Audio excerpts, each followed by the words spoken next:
Hi everyone, it's Audrey Alison, and I just wanted to set up this intro video to thank you for your patience in the delay for the November forecasts. It's 5 days after November, so I appreciate your patience with that. For those of you who've been patient, I wanted to let you know the reason behind this is because I just made a major move. I moved across the United States and I drove, and I really had a blast, but I could not record because I averaged about 8 to 9 hours a day in the drive.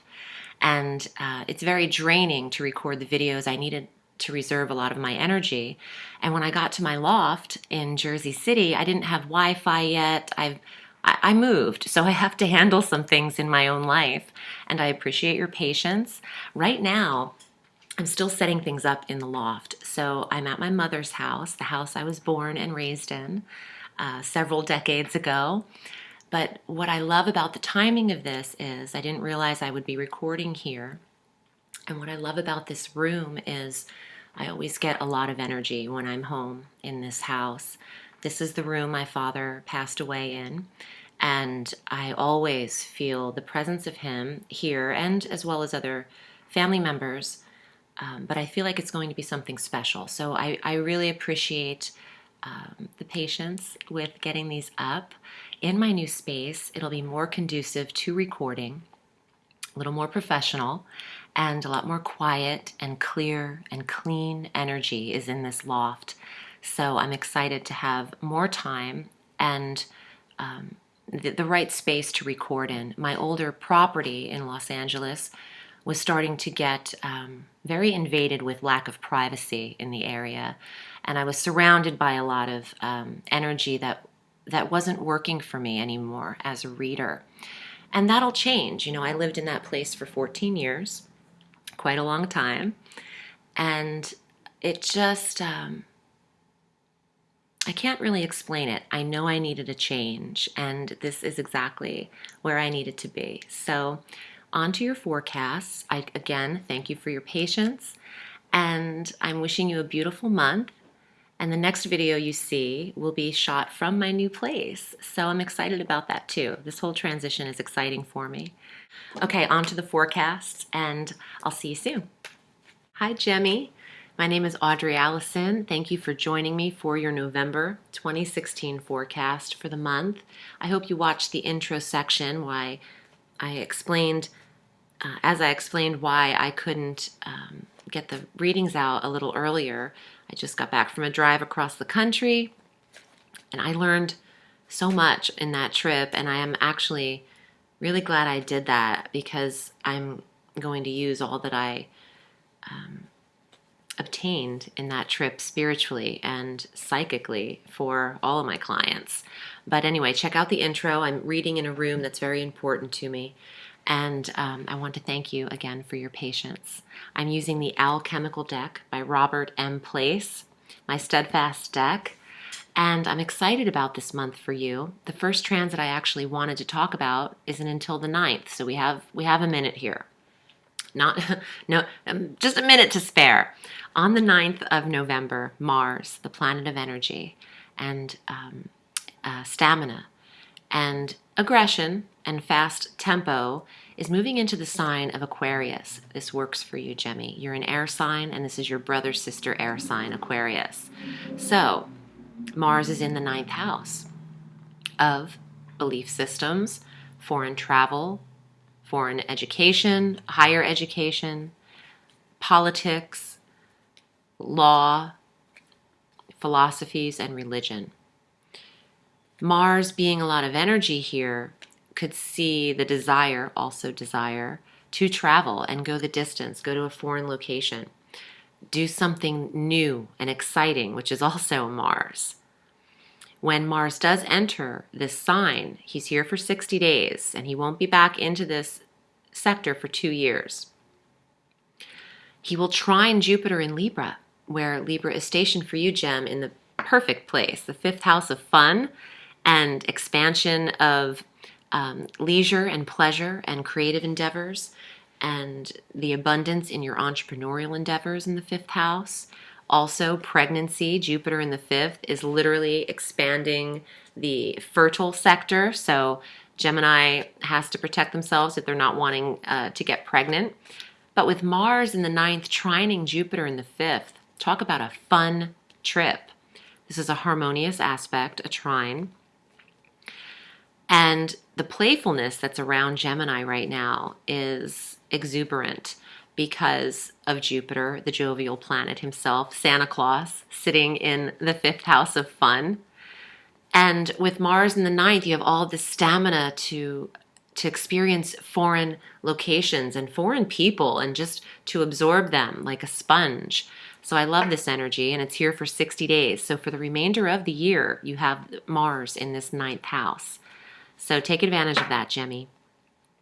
On the 11th of November, we have another personal planet transit, Venus, the planet of harmony and balance and love and money, will enter Capricorn. And when this occurs, she is balancing out and smoothing out the 8th house for you, shared resources, other people's money, your intimacies, investments, investors, settlements, property can come into play here too. And when Venus arrives in Capricorn, she will be conjunct Pluto, who's stationed at the midway point of Capricorn and has been for quite some time. So the intensity level of Pluto is enhancing Venus in this 8th house. This is a beautiful aspect, transit for intimacy and sex, because the 8th house governs sex and Venus is all about attraction. So you are attracting sexual partners to you, intimate possibilities, and at an intense level, conjunct Pluto. So good for you. On the 12th, another personal planet transit. The day later, Mercury, your ruling planet, the winged messenger, Hermes, is entering Sagittarius, your polar opposite sign. Giddy up, Gem. This is a really good month for attracting soulmates, intimate relationships, the husband-to-be, because Sagittarius is your polar opposite sign, the 7th house of marriage, soulmates, and business partnership, the house of the others, the house of hidden enemies too. That could apply in a certain way. I'll tell you why. Mercury is communication and the hearing from people and information coming in. When Mercury enters Sagittarius, he'll then trine Uranus stationed in Aries, and Uranus in the sign of Aries is the 11th house of friendships. And Uranus is upheaval at times, an abrupt, sudden insight and surprise. So Mercury could have you hearing, shockingly, due to Uranus and the trine, regarding a friend who might not really be a friend. Could be a frenemy. Even though a trine isn't negative, the definition of these planets in this area and the aspect of them together, it could apply very differently. But the first thing I thought of is, oh, maybe there's an enemy that's hidden that you don't know about that could come to light shockingly. And that could apply for some Geminis. And Gemis have their haters because that's just what we do. Sometimes we shine so bright, the whole world has to wear a pair of shades. So you can garner a few enemies about that with jealousy. Gemini tends to get a lot done also in a short period of time. And as I'm noticing through America, not a lot of people move as quickly as a Gemini or as quick as lightning. And that also creates a little animosity when people kind of want to accomplish things and it can be harder and slower. They tend to maybe take it out on Gemmy or judge a Gemmy for moving too quickly. It could apply in different areas, but Mercury in the 7th alone without Uranus involved could easily mean that you're communicating with the spouse better, with your committed partner better, and also receiving information about the soulmate. It could apply differently, like I said, but it's exciting. And And a trine is harmonious. So whatever you do find out, it'll work for the best in the long run. If people aren't meant to be in your life, that's for a reason. Okay, if they go away, it's important that you know it's probably working in your best interest. On the 14th, the full moon at 22 degrees of Taurus, the sign just before Gemini, so it's the 12th house of endings before your first house begins. Next month is all about your full moon. But the full moon in Taurus at the 22 degree mark is a real complete ending, a releasing of a habit that doesn't serve you, an awareness in your psychic sector. The subconscious mind could be releasing things through dreams, sleep, REM sleep. The 12th house of rest is a great place for a full moon in a full annual completion. What no longer serves Gemini, and at the 22 degree mark, since I generally use it as a marker of how current an issue is by the degree mark too. I know that might not make sense, and my mind has a really weird way of calculating things, but there's 0 to 30 degrees in each sector, or 0 to 29.59 degrees in each sector. And the larger the degree is, it's more the end of the completion here. Say, for example, if this were a full moon in the first degree of Taurus, you might begin the initial start of an ending of something, or becoming aware of what needs to be let go of. But since it is, within 7.5 to 8 degrees of the end of that sector, you're really coming to a full end with something. You're done with something here. And so be it. It's done. Let it go. On the 21st, the sun enters your 7th house. So it's all about the 7th house of soulmate, commitment, relationship, partnership, because the sun will be conjunct Mercury on the 21st, and that is all things that Gemini wants. We want to know every detail. We want to figure it out. And the sun is our life force. It's the brightest, most positive energy in this sector. So anniversaries could happen a lot for Gemini around this time. Gemini tends to marry in between the Thanksgiving, December holiday, if not in their solar return of May and June. But the 7th house being impacted so much as your opposite sign of Sagittarius, there could be a lot of renewal of wedding vows and the expression, because of Mercury, of your vows and your love for one another. I'm also hearing a 50th anniversary. Oh, how sweet. Even if I lived the rest of my life, I don't think I could ever be married for 50 years, because it wouldn't be that old. But this is beautiful, because someone's going to renew their wedding vows after 50 years. And I'm getting the color lavender. So it's a lavender wedding. Purple rain, everybody. Okay, so in addition to Mercury and the sun in the 7th, by the 29th, and happy Thanksgiving in the States for those who celebrate, on the 29th we have our new moon at 7 degrees of Sagittarius in the 7th house of soulmates. So again, an earlier degree new moon is a very new beginning, a new marriage. Maybe Gemi's getting married around the end of the month, throughout that holiday. New soulmate, new connection, new business partnership. I wouldn't be surprised pulling some relationship cards for Gemini. And by the month's end, we have Neptune and Chiron direct in Pisces. And this is in the 10th house of career, so healing can begin. Maybe retirement in itself. Maybe a little delusion in the 10th house of career, or illusion, not knowing what your real purpose here is in career might be existing. We'll see what comes up in the cards for you. This card really wants to come out, so I'm going to leave it on top. Gemini, November 2016. And if you'd like to read with me, I'm at audreyalison.com. I read all through the week. It takes me just a few days to get back to you with some times, and I book about 7 to 10 days out. So you can reach me and submit your payment, and I'll get back to you if that works for you. Six of Coins, shared resources, Venus in your 8th house, other people's money, other people investing and believing in you. Trust, generosity, and respect.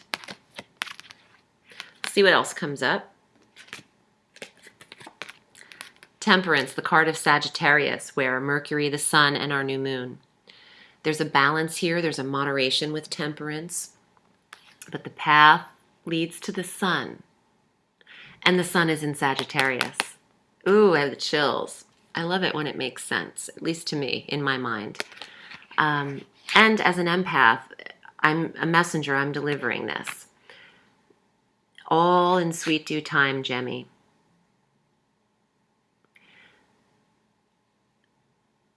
I think your dreams will be very important to you. I would pay attention to messages. Full moon in the 12th. Let's see what else comes up. I wasn't expecting that. 3 of Swords. Okay, so for those Gemmies who are dealing with the divorce, who are letting go of the 7th house of marriage, you could quickly replace this energy by the new moon at the end of the month on the 29th. Chiron is here for healing. Venus in your intimacy is here for healing. The new moon in the 7th is new love. So pain and suffering is all of the past. It's all of the past. You have 2 more cards. The 9 of Cups, wish fulfillment. Something tells me that, Gemini, you can turn like the wind, it's on or it's off. And there's a confidence to this card that makes me feel like you finally think you made the right decisions. So if you are dealing with, having to let go of someone through the process of divorce, or perhaps you're dealing with grief and this is about the loss of someone, there is a confidence gain from this, a sense of peace and tying up loose ends and feeling in the right place. One more card, the 2 of Coins. This could easily be other people's money. It could be juggling between 2 positions. Neptune in your career sector direct could have you trying to make a decision over what career path to take, what job to go for. And the sun and the moon are both in the sign of Sagittarius. That's always the case when we have a new moon. The sun will always be in the same sector as the moon when it's new. It will always be in the opposite sector when it's full. That's just the science of it all. But the weighing of this, looking at it like this is like an infinity symbol right here. I don't even know how to do it without looking at it. Okay, there we go. This is the dichotomy between the sun and the moon, and you weighing out your money. What job's going to pay you more? Who's going to pay you more? To start with shared resources and end on the weighing of 2 positions, I think Gemini has opportunity coming in. The 10th house is dealing with Chiron healing that area and Neptune going direct there to give you a little bit of delusion and not seeing everything as clearly as Gemmy is used to in career. So take your time with that. This is about patience, in sweet due time, the road leads to the sun, and wish fulfillment. So what are your wishes, Gemmy? It's all about relationship for you. So to bring up the coin cards here, I want to go as far as to say you could be weighing between 2 partners here and weighing the pros and cons of the lion versus the eagle. Oh, now I'm getting a whole other thing. Leo the lion and Scorpio the eagle. Scorpio has 2 animals, the scorpion and the eagle. You could be deciding between both of those fixed signs, Leo and Scorpio. Interesting. I never looked at this card that way before, but every reading I do is different because not every card is going to mean the exact same thing in every reading. You can be deciding which partner you're choosing to share your resources and your life with, your apartment with, your home with. Big decisions for Gemini. But I'm thinking January is the month to implement a lot of action. Make your decisions. Use Mercury analyzing things in the 7th house, getting your details in order, and take action towards the end of the year and start your year of beginnings with a fresh, clean slate. Thank you so much. I hope this was helpful for you, Gemini. I'm wishing you a sweet November, and remember, the sky is limitless, so reach for the stars.